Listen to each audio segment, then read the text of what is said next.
मोहम्मद फैज साहब, आपसे शुरुआत कर रही हूं। जिस अंतरिम फैसले को मुस्लिम पक्ष सबसे बड़ी राहत मान रहा था, अब उसी अंतरिम फैसले को आधार बनाकर सड़कों पर उतरा जा रहा है।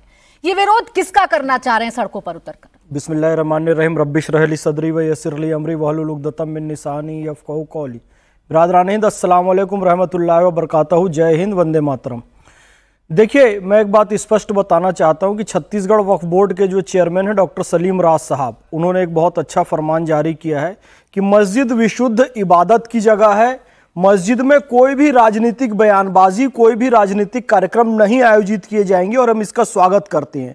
आज पाक पवित्र जुमे के दिन कुछ मस्जिदों में जिस तरीके से राजनीतिक बयानबाजी और राजनीतिक काम हुए हैं, निश्चित रूप से वहां इबादत नहीं सियासत हो रही है और हम इसका विरोध करते हैं। अब अभी थोड़े दिन पहले जैसे ही कोर्ट का अंतरिम आदेश आया, ये कह रहे थे हमारी जीत हो गई है। अब ये फिर से विरोध में उतरा है। यानी कि यदि आप हरिशंकर परसाई जी का एक व्यंग पढ़े असहमत, तो आपको बड़ी हंसी आएगी और आपको पता चलेगा ये सदा असहमत रहेंगे। यानी इनको केवल मोदी जी का विरोध ही करना है, इनको संघ का विरोध करना है, इनको कमल निशान का विरोध करना है।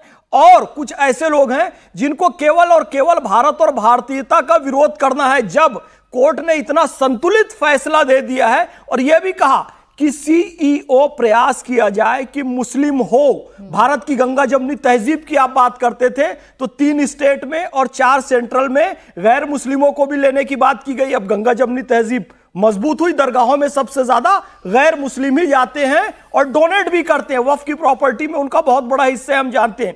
इसके साथ साथ सुप्रीम कोर्ट ने यह भी क्लियर कर दिया कि कलेक्टर के जो अधिकार हैं वो सीमित रहेंगे और कोर्ट के पास ही मुख्य न्यायाधीश के अधिकार रहेंगे। तो यह भी एक पॉजिटिव बात है। जब सारी चीजें पॉजिटिव निकल कर आ रही हैं, फिर भी यह विरोध करना केवल और केवल राजनीतिक विरोध दर्शाता है। हां, एक अच्छी चीज कोर्ट ने यह भी कही कि भाई कम से कम 5 साल जो इस्लाम का पालन करने वाला प्रावधान था, उस पर भी हम अस्थायी रोक लगाते हैं। यदि राज्य को लगता है तो वो कानून बना सकता है। अब इतना संतुलित निर्णय देने के बाद भी केवल और केवल राजनीतिक विरोध के लिए कि जी हमको बस मोदी जी का विरोध करना है, आंख बंद करके केवल तीर चलाना है और मुसलमानों को वर्गलाना है और फिर वही काम करना है जो सीए एनआरसी के समय हुआ और कई सारे मुस्लिम लड़के लड़कियों को भड़काया गया और वो सारे आज तक जेल में हैं। किसी ने कह दिया भारत तेरे टुकड़े होंगे, किसी ने कह दिया चिकन नेक असम को काट देंगे, किसी ने कह दिया कश्मीर की आजादी भारत की बर्बादी, और ये सारे अभी तक जेल में मौजूद है। ये इन मौलानाओं, मुफ्तियों से और पॉलिटिकल पार्टी तथा कथित जो धर्मनिरपेक्ष दल है, इनसे निवेदन करना चाहता हूं कि मुसलमानों के रोजगार पर आप बात करिए, मुसलमानों की शिक्षा चिकित्सा पर बात कीजिए। ये उनको वर्गलाना, बहलाना, फुसलाना बंद कीजिए, क्योंकि आप राजनीतिक टूल बना चुके हैं मुसलमानों को।